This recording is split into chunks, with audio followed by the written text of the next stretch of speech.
levels and get a sense of the direction in which government is taking oil and gas. Your Excellency, John Mahama, thank you for coming. Thank you.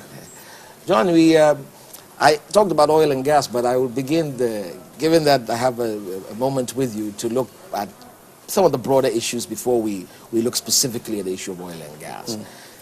This administration that you're a vice president of has been in office for slightly under 2 years, I believe. 1.5. 1.5 years. And it is clear that there are a variety of challenges. People speak up quite a bit. There's always the famous thing about how the man on the street is not impacted by economic policy. Tell me, in your view, how you think the government is faring so far. Well, I think that in the short period that this government has been in power, considering the challenges that it faced when it took over, it has done remarkably well. I guess that we have a bit of a problem in telling our story, but if you look in the way of economic management, if you look at the agricultural sector, if you look even in the area of provision of infrastructure in the road sector, some significant work is being done. And so looking at it in the perspective of the adversity that we came into, I think that we've done very well. You're aware that there's been the global crisis that has affected even developed countries. It's not an excuse.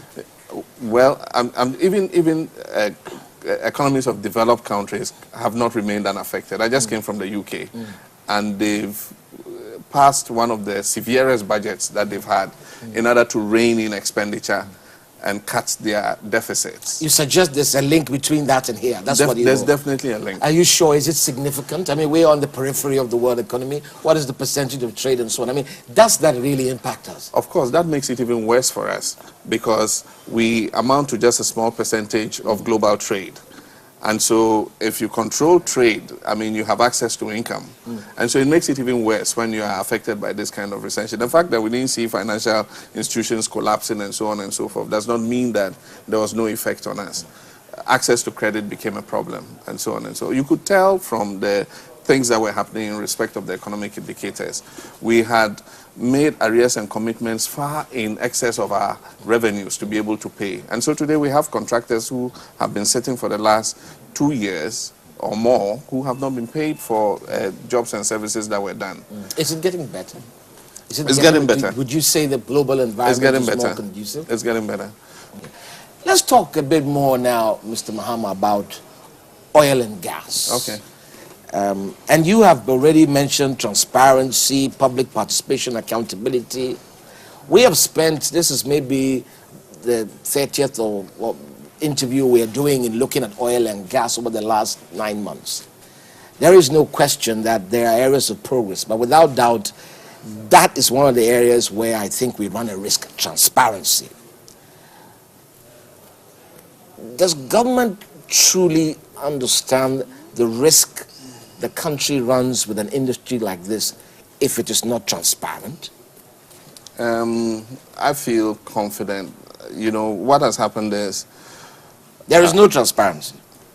There is transparency. I mean, let me give you an example. I didn't mean to interrupt you, sir. But let's just talk about petroleum agreements. You can't, we don't know where they are. You're not allowed to see them. When you inquire, the idea is that it's on the website. When you go, it's a generic model agreement. Is there a reason that these agreements with companies must be off limits? They're not off limits. So why do we not have access to, for example, there's a dispute with Cosmos Energy, this person says that person says that. If there was an agreement, you and I would not be in dispute. Yeah, you can have the agreement. There's an exploration agreement between government and the partners like Cosmos and others. And we can have access to that. If you go to Parliament, you get them. These agreements are approved by Parliament. Our Constitution says that those agreements must be approved by Parliament. And so they are laid before Parliament. So is it not strange? If you go to Parliament, you should be able to get copies of the agreements. So is it not strange that throughout this whole discussion, nobody has been able to simply pick the agreement if it is available to determine what exactly was agreed upon?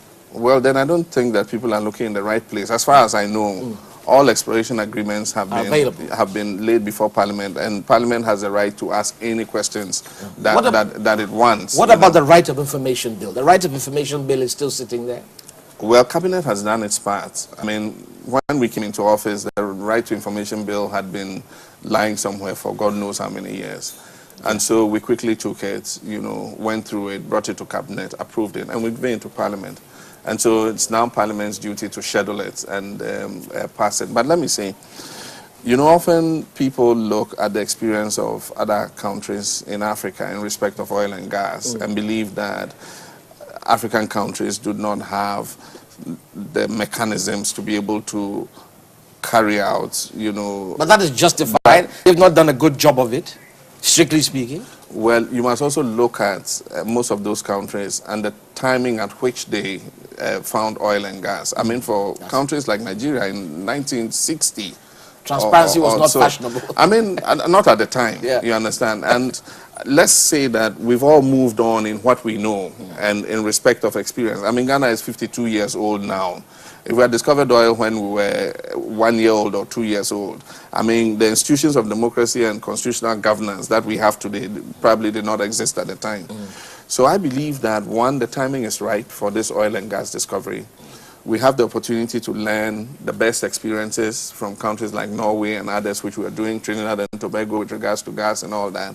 And we have the experience the opportunity to learn the West experiences, from some of our friends and colleagues. And the good thing is they are willing to share and say that, look, we made these mistakes, because I attended one of the oil and gas forums, and there were speakers from other African countries that had experience with handling oil and gas, and they were so candid about it. They said, look, we made these mistakes because at the time we didn't know, local content and things did not exist. And so even to supply bread to the drill ships and the rigs, I mean, some expatriate came and did the supply of bread. So it is how you integrate that industry backward into your economy in terms of the services provided and the employment that it generates that will make a successful, transformation of your economy. That's the local content question. Exactly. But the point I always make is that Ghana has sufficient mechanisms and the right environment to be able to manage an oil and gas industry transparently. Why are you so sure? One, because of our constitutional democracy. Two, our judiciary might not be perfect, but I think that an effort is being made to improve it. Three, we have a legislature which is willing to question, like a lot of bills are being questioned and so on and so forth from CNTC, IFC and everything. We have a media that is very alert. Although not always well informed.